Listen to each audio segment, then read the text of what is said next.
Am I good? Oh, all right. It's going to look very entertaining on video. Me just squeezing the sponge. It's good. All right. Good. Thank you. Well, I'm so excited. This is our last night of the 7 traits of effective parenting, and super excited to dig into grace and forgiveness, following what Don had already talked about this Sunday and the importance of that piece of the Lord's Prayer and what forgiveness means. And then we're going to talk about gratitude. These are 2 areas that are super helpful for our health and personal benefits, just not only physically, but spiritually, emotionally, mentally, and relationally. The 5 areas of mental health. So if you look at those 5 dimensions, those are 5 dimensions that are important for you to remember, because these are areas that you can craft personal goals in your life as you're growing, as you're having day-to-day conversations with your kids. How are we doing emotionally? How are you doing mentally? How am I doing mentally? How are we doing relationally with one another? How are you doing spiritually? And physically, are we showing affection? Are we respecting one another from a physical standpoint? Is our pace good? Is our pace not so good? How are we doing in our physical health? All those dimensions can impact your overall mental health. And that's important just to recognize those and have conversations. But grace and forgiveness and gratitude are components that allow for those things to go well. They're the ones that kind of reset many of those dimensions to continue to progress towards growth and not get stuck. And so these are essential pieces of effective parenting. If we look at the 7 traits, I put these last because there's so many things that happen in the first 5 that you need these 2 in order to reset and continue to grow in the other 5. They're essentially essential to being able to grow. So I looked at the word forgiveness. When I first was studying, what does it mean to be a forgiving parent? What does it mean to have grace? When I did this on the dissertation side, they said you can't use the word grace. That's a Christian or a spiritual type of word. It isn't one that's commonly used or known outside of those circles. And so the professors basically said, yeah, no, you have to just stick with forgiveness. And it was interesting, as I talked to my professor, I said, well, I don't think you can separate them because there's a mental dynamic to forgiveness that requires grace. When you look at the definition of grace and what forgiveness requires, it requires a mental shift that helps the emotional shift. And the mental shift is an immediate decision. The emotional shift is one that you tolerate and eventually catch up to emotionally. Emotions are so hard to navigate, and many times we're controlled by them. And that's why it's so hard to forgive, especially in the moment or in the future as things trigger or come up. The emotions are the ones that continue towards a debt having to be there. But the decision helps cross off that debt. So on the word forgiveness, here's some of the descriptors that I love so much as I was researching this. I landed on 4 specific ones, and I'll tell you those at the end. But here's some other ones that are related to it. One is to release. Release. I mean, that word itself has a lot of connotation. To release something. There's a letting go that just really helps the mind in the way that we picture what forgiveness is. Another one is clear, to clear something out, to let it go, to absolve, to acquit, to amnesty, overlook, wipe the slate clean, bury the hatchet, pardon, to bear with. That was interesting. Bear one another's burdens, to bear with one another. That's interesting. So bear with. And then give up desire or power to punish. So you're giving up the desire. Sometimes when somebody wrongs us, we have a certain desire in response to what has happened. And so we give up the desire and the power and the right to punish someone else. And I looked at the Latin root of the word forgive, and it was to give completely without reservation. That's where the pardon side of things. The pardon word is the one that was the root word eventually to forgive. So at the core of this is pardon, to give completely without reservation, which is essentially a gift. And it's in the word. So it almost seems almost intentional in that, right? Forgive. When you do the little notes for a gift, it says for, to, and then from, right? So for, and I'm giving this over to you.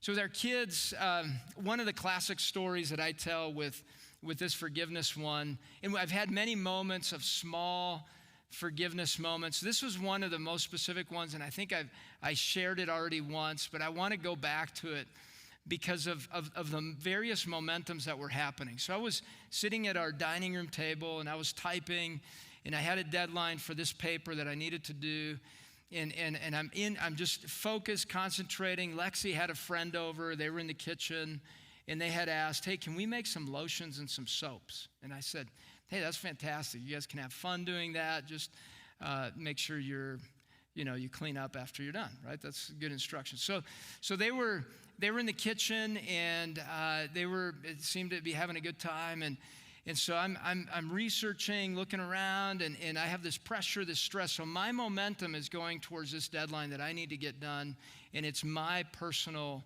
road that I'm going towards. So my momentum already has very little wiggle room stress-wise.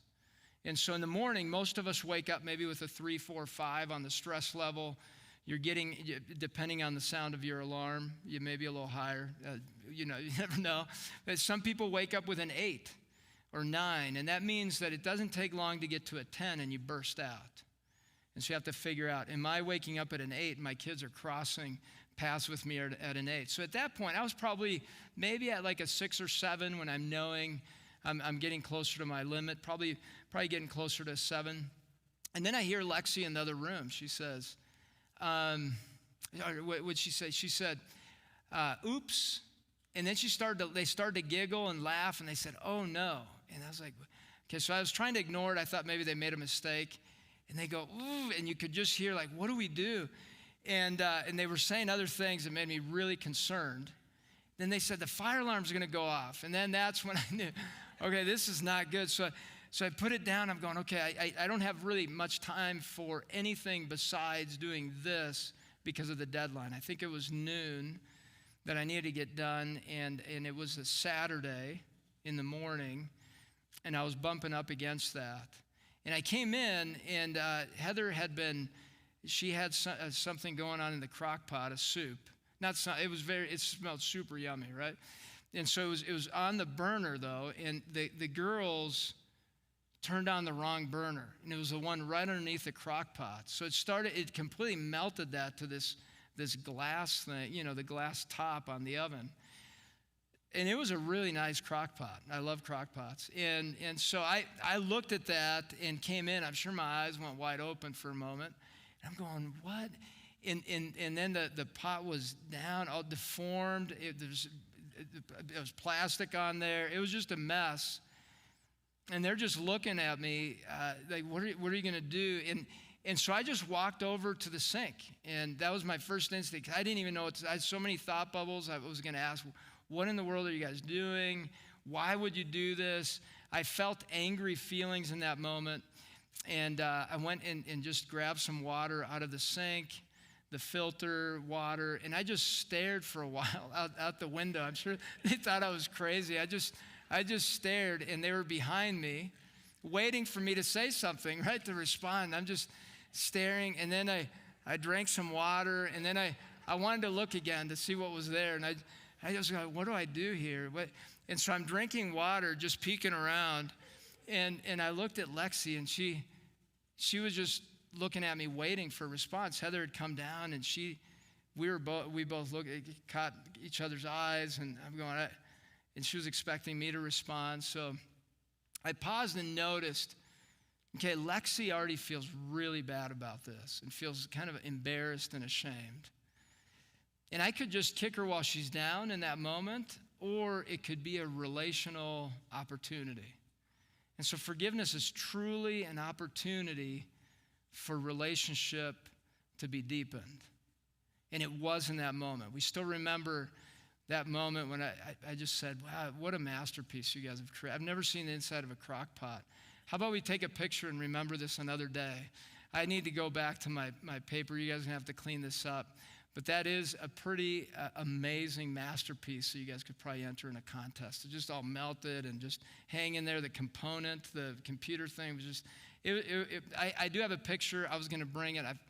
Today I didn't have time to pull it up so I could show it to you guys. It was a crazy day. So anyway, it was a masterpiece. Just trust me on that.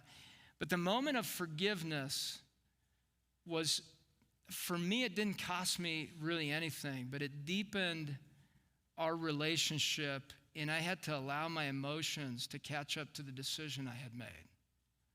That was the hard part, because I wanted her to understand to never, ever do that again, and it was so inconvenient for me in that moment, and it was going to be hard to clean, and we're going to have to run a clean thing on our stovetop and clean that off. It wasn't, usually things don't happen at convenient times.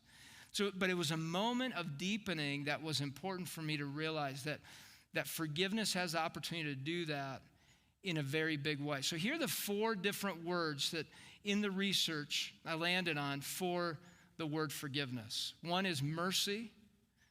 Another one is understanding. And then another one that consistently came up as a key word in the search, opposing what my professor had said, was grace. And then the other one was self-compassion.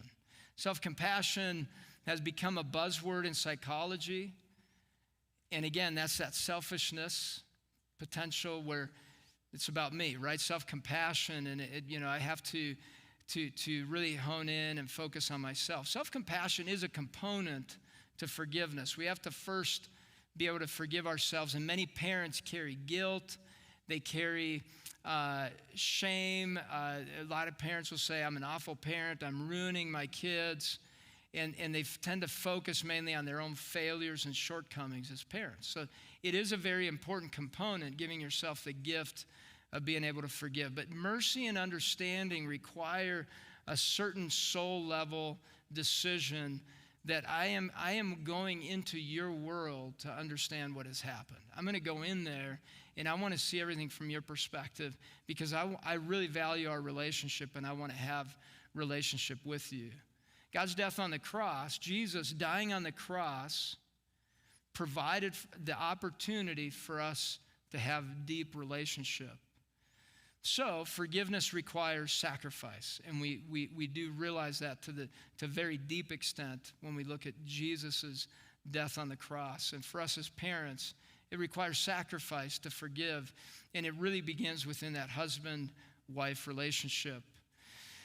What's interesting is they've seen that in the brain that there are certain traits in the brain of a person that's truly a forgiving person. It's in the prefrontal cortex where you truly are able to take the perspective of another person. Some people are born with less ability in that, but it's something that can be truly built because the prefrontal cortex is something that's developed over time with experiences, development, relationships. Those construct what the prefrontal cortex becomes. And it helps with executive functioning and decision making. And that's the part that lights up when somebody is choosing to forgive. And so the important part to know about that is that forgiveness is not something that you're just born doing in an amazing way. It is built over time. Some people, because of their personality traits, are just more natural at that. It doesn't make them better. It just means that area is an easier thing for them, and they truly have a more flexible way of thinking. So if you're filling out the form, I know the font didn't come through correctly on the slides, so hopefully you can read these well. So one of them is really when you're grace and forgiveness, the main points to know are you regain emotional and spiritual safety. You truly regain that. Think about that. You're regaining emotional safety with your child. That's that emotional health and spiritual safety in order to address the other areas, the mental, the relational, and the physical.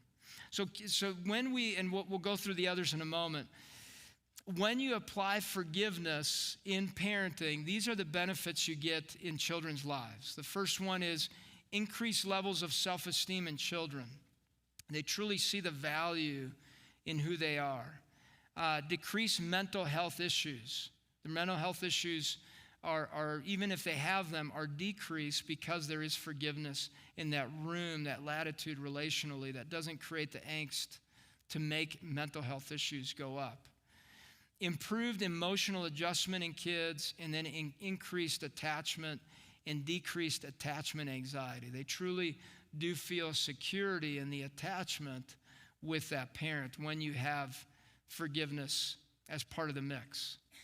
So it allows yourself as a person to have a reset, to truly reset your mind and reset the relationship between you, and for you yourself to have that type of reset where you're saying, hey, I need to do something different here in order for us to relationally be together. Emotions naturally are reactive. Our mind is responsive. And so we have to bring the mind into the emotional world and flip-flop the impulse of the emotions. The emotions are simply reacting to what you see. That's what they're reacting to. So you may have misinterpreted something. You may have misperceived something. It may be laced with anxiety or fear. There are many things that contribute to perceptions. And so what happens is your emotions are simply responding to what you're thinking you're seeing. And your mind is going back and resetting and saying, hey, am I seeing this correctly? Could I see this a different way? And truly you can. With the mind of Christ, you can see it from a whole different perspective, that there's an opportunity at every place for growth for yourself, maybe in boundaries, but also in your ability to rebuild relationships, to show the depths of love. And this one, whenever you have to forgive, or whenever you have to reach for the idea of forgiveness, you're reaching to the area of deep love. And so you truly become a loving person when you're a forgiving person, because you're truly giving a gift. And that's an interesting dynamic to think about. If I'm trying to become a loving person, I'm wanting to love another human being, it requires the fact that they have imperfections that are going to clash with my expectations, and I have to learn how to give gifts, to forgive other people. I love this quote. It says, "Forgiveness allows things to be written in pencil so the eraser can allow for a do-over." So things can be written in pencil. That means when I have expectations that are rigid, when I don't have adaptability as part of my mindset, then it writes everything in pen, and there's scribbles and a lot of chaos. But if I allow things to be written in pencil, knowing that I'm going to have to be a forgiving person, it's not if I'm going to need to be, it's when and how often I'm going to be. And that's what Jesus was responding to with his disciples. The multiplication of the amount of time that we're going to have to spend forgiving people, not only because of other people's behaviors, and we may get trapped in their behaviors and their choices, and then we're imprisoned to those. But the other is we misinterpret things. We're human, and we have certain expectations that we overlay over situations and relationships, especially parent-child, husband-wife, friendship and close relationships. There's certain points where you have certain expectations, and then the real pieces of who you are come out as you're demanding things be a certain way, because we can tend to be controlling human beings, because that provides safety internally. Forgiveness is not about safety. When you give it, it does give the safety. But forgiveness, when you don't have it, doesn't provide safety, and that's what's shown in the research. It's about gaining mental freedom. And that's one that a lot of people struggle with. When they come into a counseling setting, many times there's this idea that if I forgive, I lose control. I lose control over a situation where, my dad, this is a common phrase. This is not my dad, but common phrase is, my dad didn't do this or my mom didn't do this, and so I'm justified to be the way that I am, or I'm choosing the way that I want to choose to do things, and this is why I don't parent well. And in that case, the mental freedom is gone. It's dependent on somebody else asking for forgiveness before I can move forward in any way, yet there's a perception that freedom is this justification for me being a certain way because of what has happened. So in this case, it's being able to give yourself mental freedom by being able to see the places where you need to forgive. So one exercise that I'd love for you guys to do in your home or whenever you have some quiet time is to, in utilizing that city illustration with you being a city, your spouse a city, built over time, under construction, roads in between you and then the kids, and then many other cities that are surrounding you that have influenced you over time. And maybe you have some cities that you had great connection with and now the roads are completely broken. What are the bridges that you're needing to build? What are the bridges that have meant tremendous benefit to your relationships with other people? What are those meaningful bridges that you have that have been built over time in your relationships? What I encourage you to do is draw a bridge and reflect on that as a family. Who have I needed to forgive and who has forgiven me? And draw bridges. Draw bridges. When I've driven over bridges now, just in thinking about the concept of forgiveness, it really triggers in me the idea that, have I forgiven everyone I need to forgive? As I drive over a bridge, just resets my mind. Is there somewhere that is there someone I need to forgive? Have I been forgiven, and am I grateful for the forgiveness? Bridges are so important for the relationship and communication to take place between two people, and God has said it all throughout Scripture that forgiveness is a key component. Colossians 3:12-17 is probably one of my favorite pieces of Scripture because of how much psychology Paul uses throughout Scripture, and especially in this one. Research has affirmed many of the things and the benefits of what the new self looks like. This idea that there's fruit to be given is talked about in the letters. There's a lot of psychology as you look at the letters to the different churches back then, since psychology was coming to be at the time and before that, and very, very alive at that time. If you think of the fruit of the Spirit, the fruit is never given for yourself. It's given to give to other people. And the elements of the fruit of the Spirit are elements that help you be a forgiving type of person.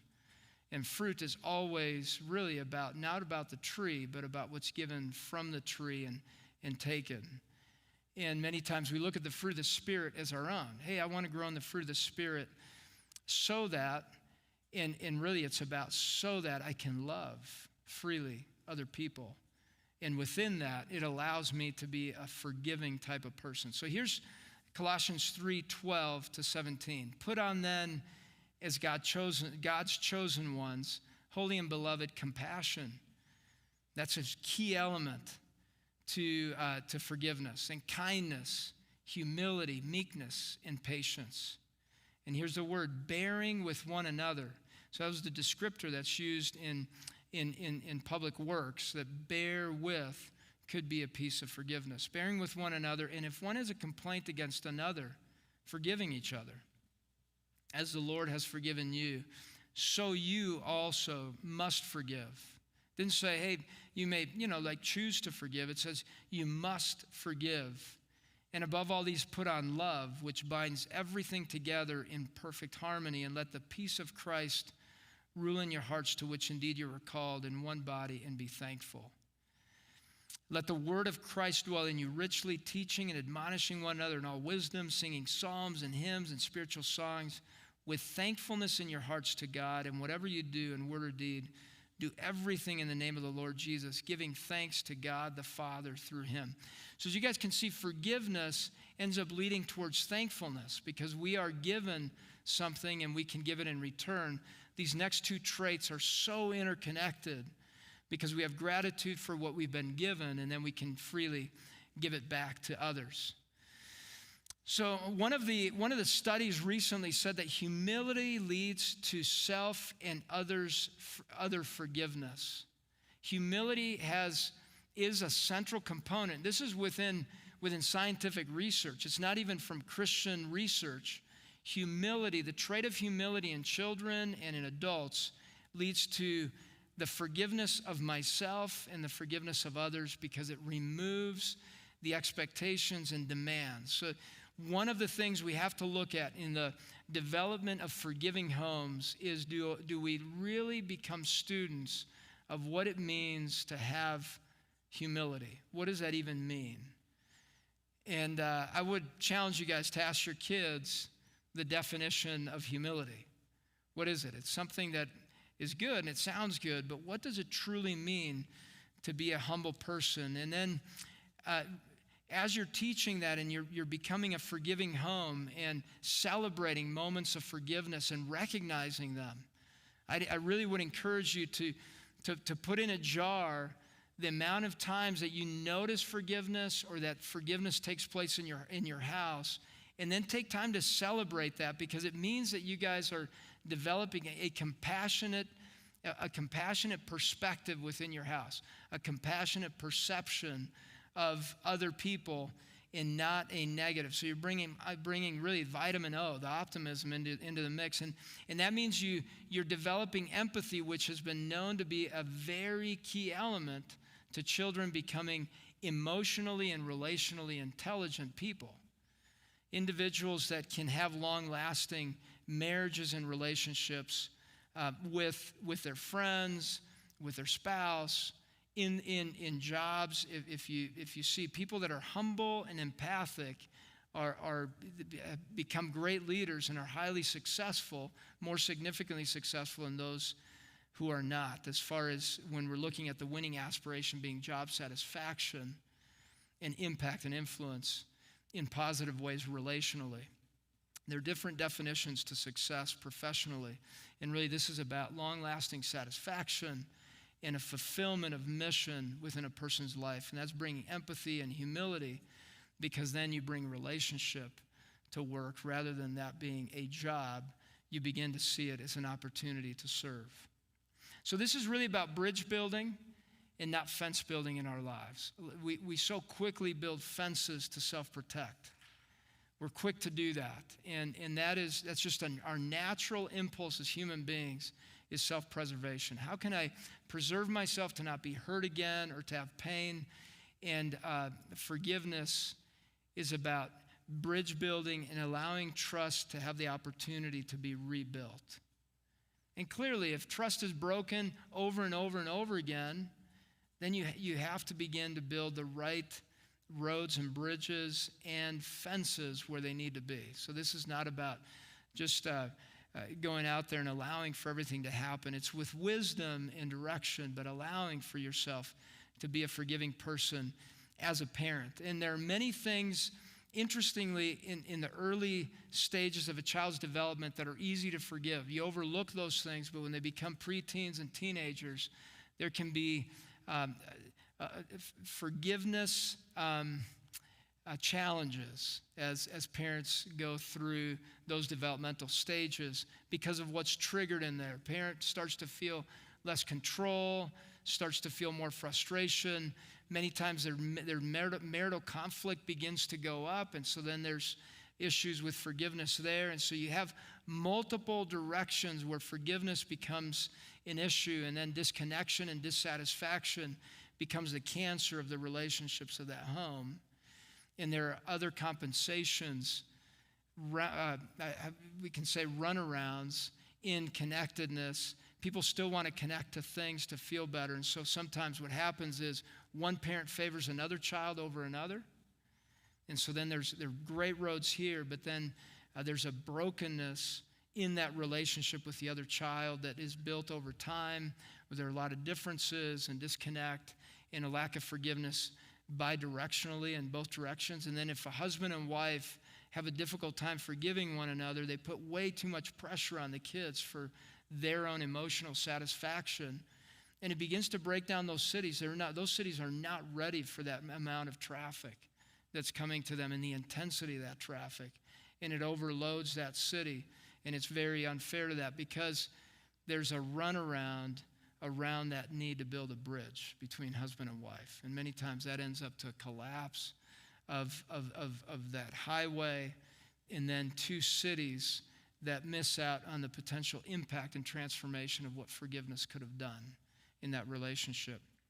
It takes two people being willing to do that. Here are the different things that impact sometimes the forgiveness to come out on a regular basis in the home. One is personality differences. We've talked about this one. If you have a leader child or a leader parent, those tend to be the most accidentally offending type of personality types. So they'll come into a room and they're task focused. They want people to be competent.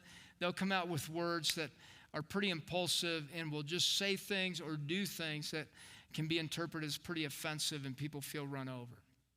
If you have a thinker personality, sometimes they can be super critical and can be very task-focused and misinterpreted as well with their thoughts. And they come in strong with their criticisms. They're trying to be constructive, and it's not taken that way, and people are offended. And of all the personality types, thinkers tend to hold resentments the longest. They just think about them, stew on them, they reflect on them, and they demand perfection be the result of success and satisfaction. And that's impossible. So the demands are impossible for the moment. Then talkers tend to also offend sometimes because they bring in, they don't always think before they talk. And sometimes they're disorganized, or they come in and they're late to things, and they tend to need forgiveness as well for the way their personality enters into a room. And then peacemakers sometimes are dishonest in the way that they handle situations. They just want to make people happy, so they're not actually telling what's happening inside, and they hold a resentment inside because they have a hard time sharing what they truly feel. They don't want to hurt or disappoint people. So know that personality differences, all of us in our personalities, bring the need for forgiveness. There's not one personality that's better than the other. We each offend in different ways. And being able to recognize that and have that awareness, self-awareness is a key component. Where is it that I need forgiveness because my personality comes into rooms at a certain direction that may not be taken well, and then when this other personality that tends to trigger me comes in, how can I show that same grace and forgiveness that I'm needing because of who I am as I'm coming in to a room? The other one is opinion differences. We all have differences of opinion, and in those opinion differences, that can create the need for forgiveness to come into play. And that's something that right now has created some angst among parents of adult children, where there are arguments and conflicts that begin to create division and separation from a political standpoint. And then there's forgiveness that's needed from what is said, and more division is taking place. And again, the older the kids get, the stronger the need is for bigger forgiveness moments. The bridges are bigger. The highways are bigger, so the bridges are bigger that need to be built many times. Here's an exercise that I want you guys to consider putting into your home. It's one that I learned from Rob Jackson. He's a counselor at Focus on the Family now, and he had learned it somewhere else. Many times we do that, right? We learn something, and we craft it the way we want to craft it, and then that person learns it and teaches it a different way. And I adjusted it a little bit for family dynamics. And just think about this check-in week to week, or maybe once a month, or once a quarter, even once a year, whatever you have time for. What I like to do is just have a notebook for this very purpose. It's an empty notebook, and what you put on there is these questions, and you go around the different people in your house and ask the question, and then just write down the responses. So First one's really, really simple. What's going well for you and what's going well for us as a family? That's fantastic to get. What's going well for us? Let's celebrate that. Let's take inventory of what is working, what's going well for you, and then what's going well for us as a family together in a united way. And then what's not going well for you and what's not going well for us as a family.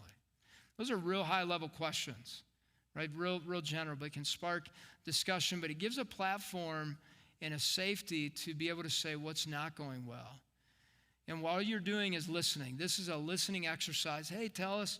And all you guys are doing is just listening and writing down the responses. Then the next one is, how have you used grace and been a noticer, builder, and connector?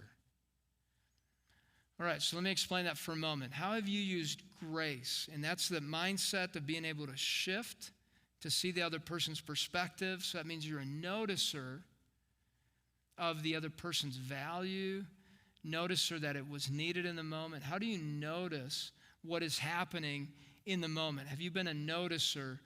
And then have you been a builder with your words? Have you been a builder towards the other person? If you have grace, it means you know and recognize that there is always room for encouraging and building words. And then the last one, connector, is the idea that we're connecting with each other and connecting with God. How are we taking our relationship towards a relationship with God?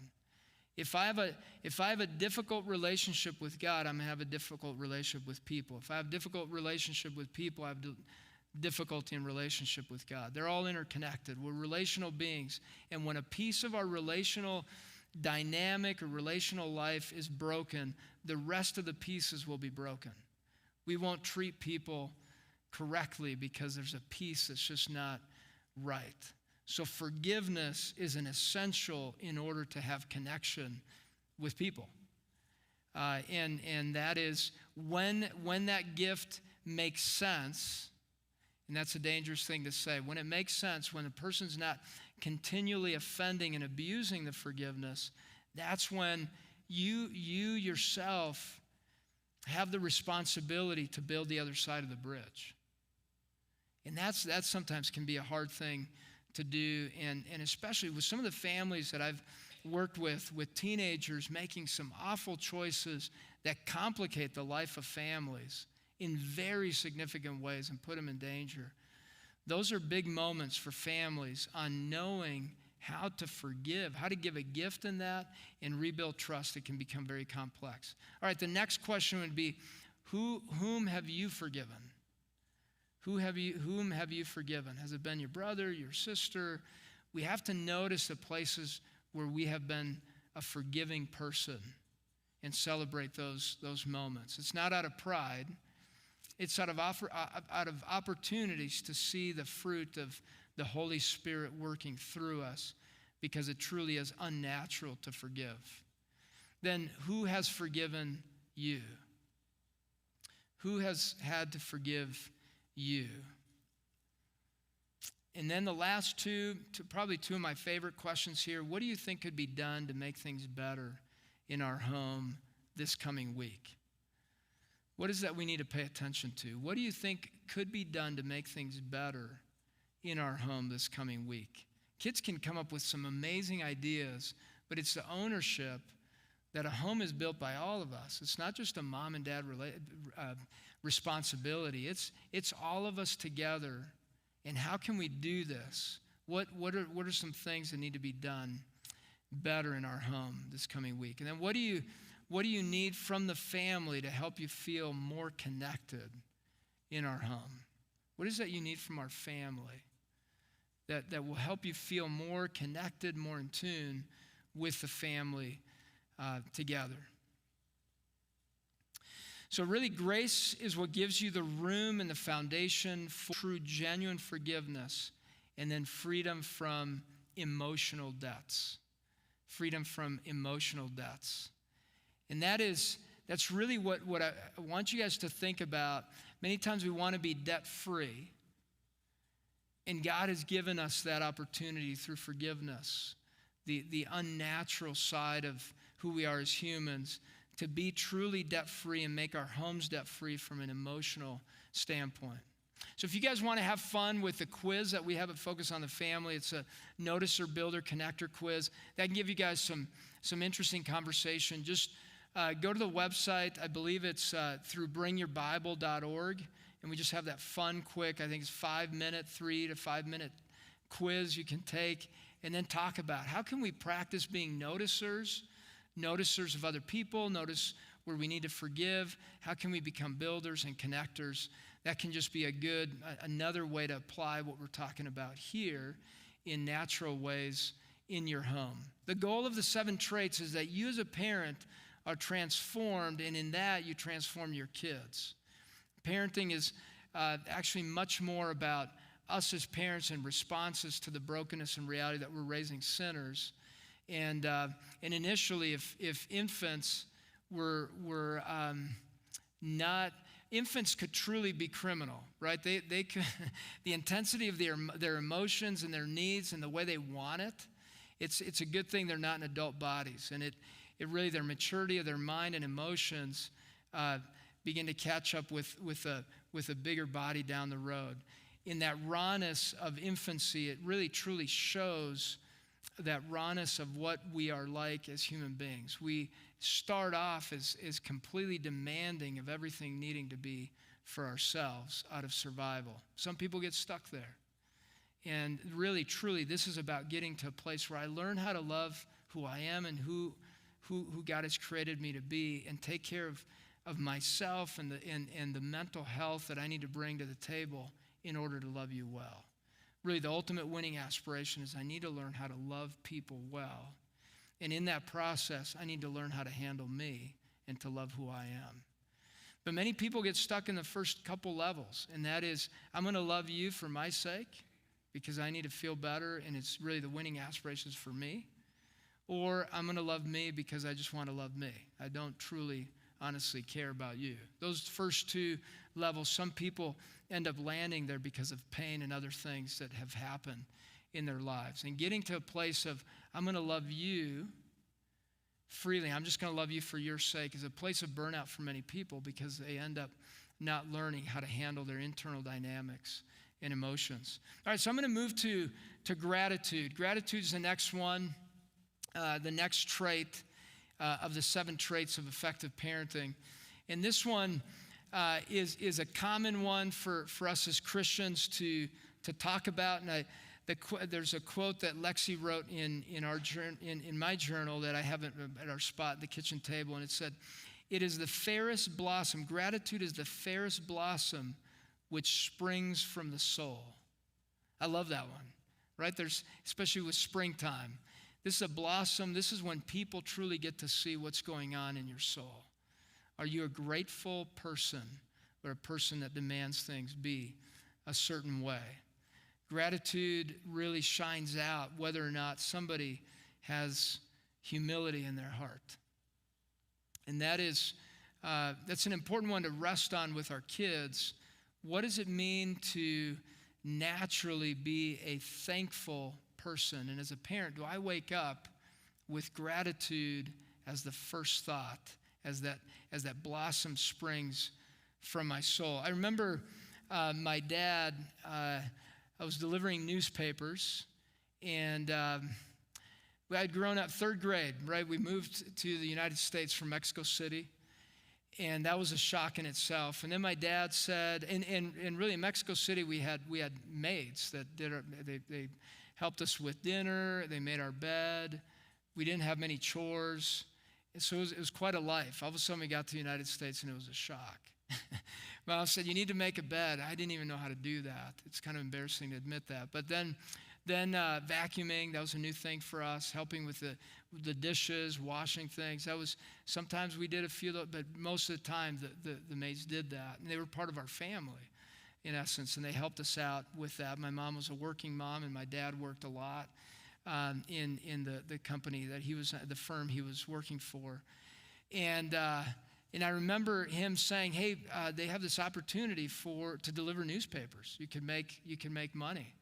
I was just learning English. I couldn't even read the newspaper, and I was delivering the newspapers. And I got a job as a third grader. And then fourth grade, I continued in the paper route, and he would say, hey, you guys, when I help you roll the newspapers, the appropriate thing to do is to say thank you. That's all you need to do. You don't need to pay me, because we offered to pay him. Hey, do we pay you to roll the newspapers with us? No, you don't need to pay anything. You just need to say thank you. Learn how to say thank you at the end. So we would say thank you as faithfully as we remember. He had to remind us several times, and got to junior high. And then high school, there's expectation that you've learned this by now. And I was, again, still delivering newspapers every year. And it was, now I had to wake myself up with the alarm, and my alarm had not gone off. Well, I think maybe it did, but I just didn't hear it. I don't know, one of those things happened. But I woke up late, and I go, oh no, I'm going to be late for school because I need to deliver newspapers. I needed to eat some breakfast and get to school. And so I was in a panic. I went into my dad's room, and my brother had woken up late as well. So we went in there, and I said, Dad, the newspapers aren't rolled. You're not up. What happened? Because usually he got up. If we didn't get up, he just was an early riser and would get us up if our alarm wasn't working. And so I went over to him and asked him, hey, Dad, what's going on? We were whispering because my mom was sleeping. The newspapers, we need to roll those. I'm going to be late. And all this, my stress level was high, and he could see that. And he looked over at my brother and I will never forget this. And he said, yeah, you guys didn't say thank you yesterday. And so he said, I hope you get it done. And then he just rolled over. I know that was hard as a dad. I would have felt bad doing that.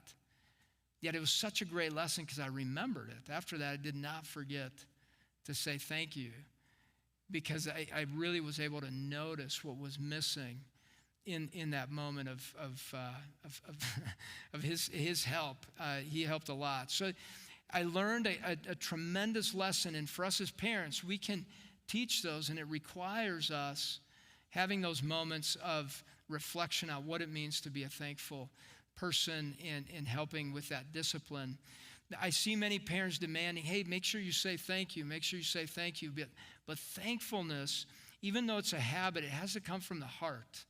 And that's something I had to learn after that time as I've learned more and more about what gratitude is and how it compares to thankfulness. And as it talks about in Colossians 3:12-17, the idea of thankfulness. It's really the idea of gratitude in these elements combined, where there's love, there's forgiveness. I know I've been forgiven. There are dynamics that truly create a grateful heart, and out of that, there's a thanksgiving, a giving again of something from inside of me as I acknowledge the gift that I've been given, something that's undeserved. So in research, this is how I define gratitude for the 7 traits, and as you can be thinking about from within parenting.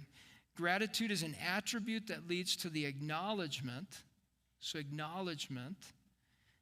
thankfulness and or appreciation through the recognition that one has received something beneficial.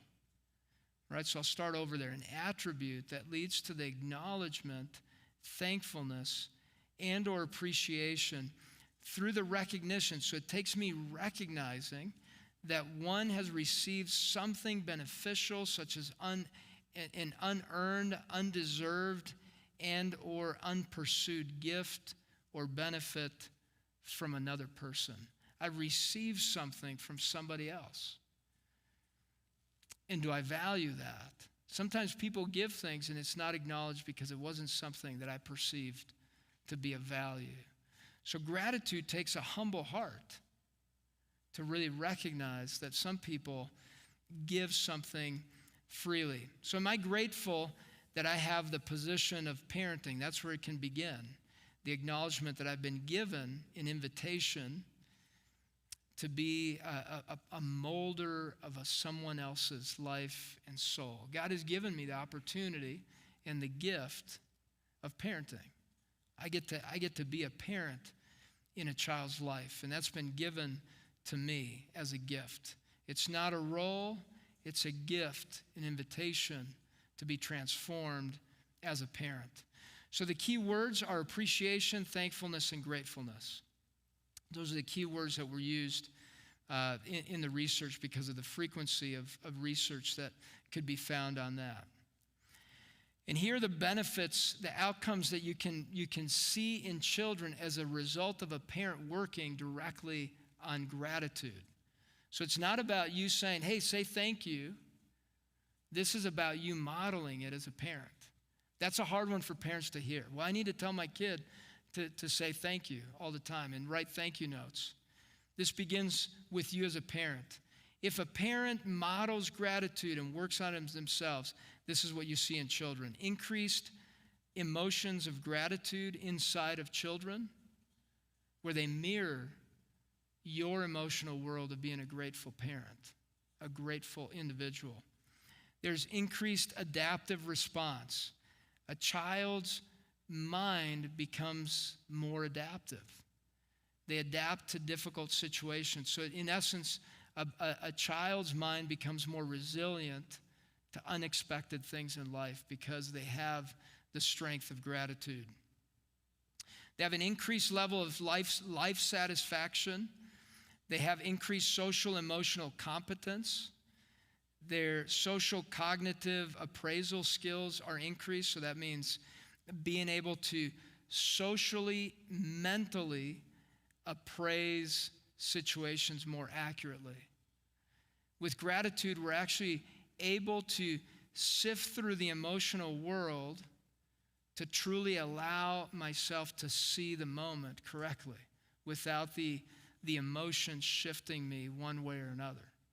I'm able to be grateful for the opportunity to connect. So it allows me to have wisdom socially, with people, and relationally. That's fascinating to me because God has told us all those things and we're to seek wisdom with everything we've got. But if you see in Proverbs, it says more so than anything that we've got. But it begins with this idea that there's a gratitude in the heart for something that's been given to me that's undeserved in order for me to even gain wisdom. So in our relationship with a Heavenly Father that is infused with wisdom, it begins with gratitude. I've received something undeserved. And so when I ask for salvation, it's not because of control, it's because it sets my mind in a place where I can be set free. I can gain wisdom, I can gain relationship, I can see much more clearly from the depths of my soul into what it means to be in a relationship with another person, that I've received something, and in that it's the depths of salvation. The other piece is an increased expression of gratitude in your children behaviorally. And that's what we're looking for as parents, right? We want them to naturally say, hey, thank you for this. I love to hear when Alex has said, hey, thank you for taking me to basketball, or thank you for dinner tonight. I've heard him say, thank you for playing basketball with me. And just a thankfulness, naturally. I've never demanded that from him. And so those are, if I look at winning aspirations, my doing well as a parent, when I feel discouraged if Alex made a poor decision, or Lexi or Macy, this is when you get to see, is there truly fruit coming out where they see the relational components, some natural things that are coming out where you're going, wow, all right, there is a transformation that's happening inside of them, and you can find joy in the expression of gratitude behaviorally. And then there's improved overall social emotional functioning in our children. So that means they have greater connectedness with their friends. So what am I thankful for as a parent? That's something I love to reflect on a lot and think about, what is it that I'm thankful for instead of what needs to be different? What is it that I'm thankful for? And sometimes I love to do that either in the shower or in the morning, just saying, okay, how can I set my mind so that I have wisdom today? How can I set my mind so I'm a relational person today? And that begins with, what am I grateful for today? And trying to find those things. And there's some days that are easier than others. An attitude can transform the small, mundane things. My attitude, really, if you look at the progression psychologically of a person, it begins with our experiences, relationships, and our genetics kind of set the automatic pilot, the autopilot of who we are. So in the morning, you're waking up with your past relationships, experiences, and genetics. That's how you're waking up. And then your attitude and perceptions and your beliefs are what impact your thoughts and emotions and behaviors. Many times we live in the behavioral world with our kids and with ourselves, right? We're in those thoughts and emotions and behaviors. We have to go back and figure out, what's my attitude towards today? Do I have a grateful attitude? What's my attitude towards the day today? Am I discouraged that it's a Monday, or am I excited for the opportunity that it's a Monday? Attitude affects perceptions. Perceptions impact my ability to handle my belief systems, and that is, things should be this way. And it gives me attitudes and perceptions help me be able to flex on some of the belief systems I have for the moments, which help me with my thoughts and my emotions, and then ultimately my responses. And so know that gratitude sets up the attitude to be in the right place for my perceptions to be in a place so I handle everything else the right way. And so it's really, truly, I believe that gratitude is a true reset of the mind, not just the brain. The mind helps reset the physiology of the brain. And so if you could picture ants, I may have used this illustration early on, but when we have automatic negative thoughts, it's as if an ant, so that's what that stands for, automatic negative thought, an ant has crawled up into your brain and is just finding sugar. And then it tells its friends, hey, we've got sugar up there. And then you have a whole colony that comes up, and there's a momentum shift where you can't shift out of these negative thoughts. Everything turns negative. There's pessimism. You're cranky. It's just automatic. The ants are just overflowing, and gratitude is truly an ant killer. That's when you can just, boom, you stomp on. And some of the kids will do this. They'll pretend to grab an ant and throw it down and go, hey, I noticed an automatic negative thought. I noticed an ant in my head, and I'm going to stomp on it, and I'm going to try to see it in a different way. That's a great discipline. The same thought from a different angle, maybe infused with a little vitamin O, right? Some optimism, some positivity to it. How differently can that same thought impact the moment and myself? And many times that shift is through the gratitude lens. If you can see through a lens of gratitude, it really truly can shift your mind to become more positive in the moment, more resilient, more adaptive. And research has shown a grateful mind creates a flexible, psychologically flexible mind. As you guys recall, that's the first trait, adaptability. Adaptability helps reduce stress. Stress helps a person become more respectful and allow respect to come out. If you have adaptability and respect, you become more intentional, because emotionally you're ready to become more intentional. And in that, you're showing steadfast love. And in that, then you can really develop the boundaries that are necessary for the moment. And as you're developing boundaries, you're given the opportunity to be a forgiving person and to show in action steadfast love. And so gratitude is a necessary element for us to have that first trait of adaptability. And what they have found is that an adaptive mind within a parent and a child reduces stress and anxiety in children and distress, where things feel out of control. Gratitude helps you really recognize what you do have control over, and it reduces the impact of stress. It makes room for peacefulness and really allows for a calming down of the nervous system when you're able to go towards appreciation and gratitude. So here's where you shift from. You shift from what you don't have to what you have. And then you shift from expectations to growth.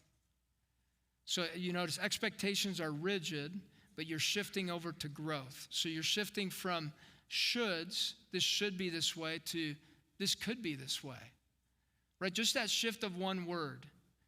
A person could be kind instead of this person, when they came in the room, should have been kind to me. It's this person could have been kind to me. And gratitude allows me to be grateful for the opportunity to love a person that's imperfect and has come in a way that I was not expecting. And it's my opportunity. I'm grateful for the opportunity to love that person in a deep way and to be in relationship with that person. So it allows for the mind to be able to truly be a loving mind when people aren't the way we expect them to be. Then deficiencies, it shifts my mind from deficiencies to the potential. Am I grateful when I look in the mirror for the opportunity to be a child of God, or do I only see the deficiencies in what I think God should have created in me instead? And then it shifts me from failures to opportunities. So really, if I get constructive criticism, I'm grateful for those because it gives me an opportunity for growth, an opportunity to be someone I was not before I received that constructive criticism. Am I grateful for the feedback, the constructive feedback I receive from people, or am I defensive towards that now, not allowing for life-giving words to be poured into my life? If you're grateful for those, you cling to those. It allows for a humble heart to be formed, and then it allows for you to grow. So we can be, that gratitude towards that feedback of people around us that have that relationship with us, our spouses, our friends, seeing those as opportunities rather than moments of failure and exposing how you're not good enough makes a big difference, right? Because a grateful mind will be grateful for those. A mind that's not grateful will become defensive and push those away because there's a threat to your identity rather than seeing an opportunity for your identity to grow even closer to Christ because of that trusted constructive criticism. And as I had said before, many times parents are in this place of shame and they beat themselves up, right? I'm ruining my kids. That's not what this is about. This is grateful that you get to be shapen and to shape through love. Colossians 2:6-7.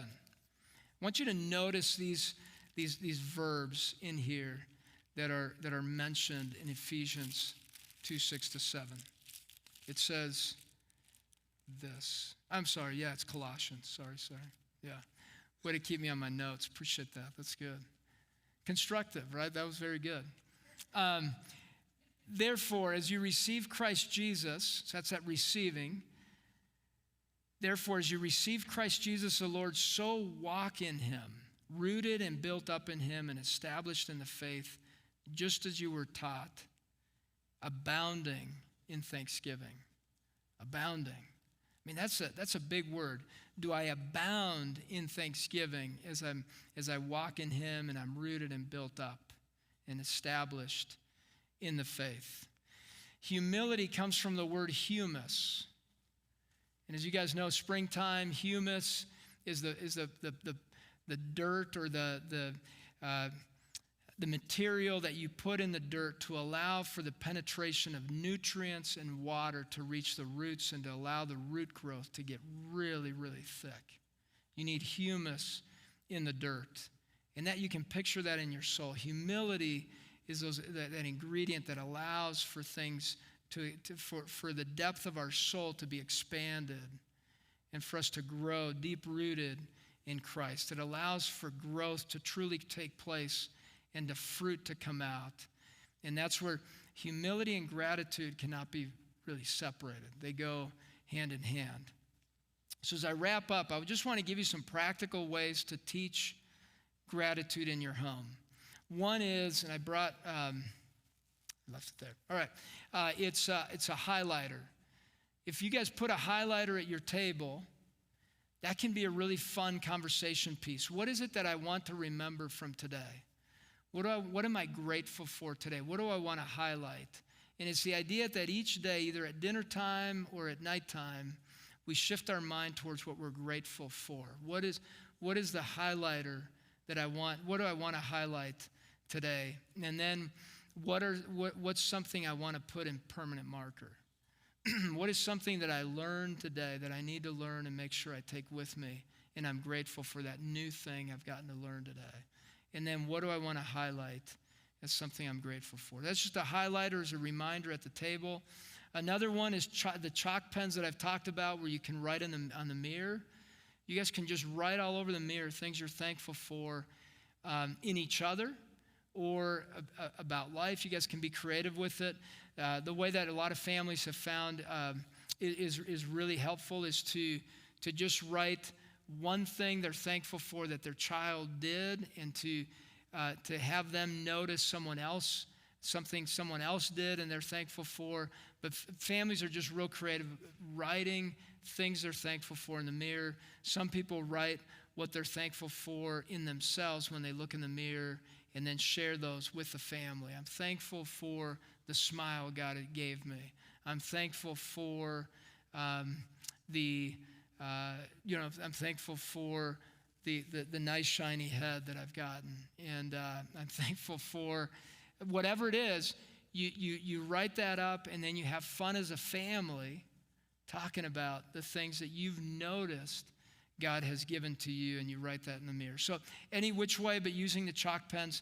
Another one at New Year's, that's a fun one, is you have a New Year's Day box. So throughout the year, you write a quick note, hey, I'm thankful for this today, or in this trip we went on, I'm thankful for that. And you just stick it in the box. And on New Year's, you open up that box and you guys talk about and remember the things you were thankful for throughout the year. Another way to do that is to just look back at the pictures on New Year's and relive some of those experiences that you had throughout the year, being thankful for each of those. Something that we started this year, again, with Shutterfly, you can create these memory cards. You can create the memory game, and essentially you can put one picture a month of something you're thankful for as a family, agreeing on that. And so there's 12 memory card sets, and you can expand from that. You just need to get the same backing on that. And each year you can expand month to month what you're thankful for. So in essence, in those 12 sets, you can have one a month for the last year. Remember those, play the memory game, and then the next year you add another set of 12, and the next year another set of 12. Now you have a 36-set memory game, and you keep expanding, and it becomes a really complex, difficult memory game. But then you go back to some of those memories. You remember, oh, no way, I forgot about that. And they're really high-quality memory cards that are squares, very inexpensive. It's a good way to go back and remember, and that they've shown that they've seen research-wise that is very beneficial for the brain and the emotions. And one other one is writing 1,000 blessings. Try to write 1,000, maybe 500. Get a poster board, and as a family, try to write as many things you're thankful for that are different on that poster board. Make it a competition and come up with different ones. Lexi wants us to get to 1,085, which is a very, very big number. So I'm gonna wrap up with 2 Thessalonians 3, 5-16. And again, contributors is God's master plan, right, for our children and for us to be contributors in God's kingdom. And that's what the 7 traits are about. If parents are working on these, it's about creating contributors in God's kingdom story rather than consumers. And that's really ultimately the goal. There's an invitation for each of our kids for them to see and to live within God's kingdom, and then for us as a family to be transformed along the way. So here it is, 2 Thessalonians, let's see if I can get there, 3, 5, and 16. And this is just really a word of blessing for you guys as you parent your children. And so may the Lord direct your hearts. So this is God directing our hearts and us allowing for that to happen, to the love of God and to the steadfastness of Christ. And now may the Lord of peace himself give you peace at all times in every way. And the Lord be with you all. So it's been a joy to do this class and to be with you guys, talking about the 7 traits and contemplating my favorite topic and an amazing one, which is parenting. I love to be a dad, and it's been transforming to me along the way, and I'm hoping that you love being a parent. And this is just the beginning. It's scratching the surface. I hope you guys have more conversation as husband and wife as to how you can grow with one another and as grandparents and parents along the way, and encouraging one another as we do so. Make sure in our church here that we become the most life-giving to other parents. There's so many critics that parents face all the time in their very own comparisons. What if we became the most encouraging and life-giving congregation to parents? That would be an amazing win for the church. As they come in here, it's not about judgment, but about cheering them on, that they get the opportunity to be transformed as parents and just coming alongside of them and encouraging them and bringing life to them. This is living hope, and that's what we get to provide others as they come in. Heavenly Father, thank you for the opportunity to be here together and to have just been thinking about this opportunity of transformation through parenting that you've given us. Lord, give us wisdom, and most importantly, just give us your Spirit, just the helper. Help us to be connected closely to you and to find the things that are keeping us from living out the life that you want us to live. Help us to have grateful hearts, to be forgiving people at a natural impulse. Help us to be steadfast, loving parents, to have these 7 traits: adaptability, respect, and the wisdom to have the right boundaries, to be intentional with our kids. Help us to really live these out well because of you guiding us along the way. Thank you for this time. Give us humble hearts and make that a centerpiece in our homes as well. Just pray that you'll be the centerpiece, and in that we'll have humble hearts along the way, and that we'll be able to grow deep-rooted in our love towards one another and towards you. In Jesus' name, amen. Thanks again, guys. Appreciate the opportunity to be with you.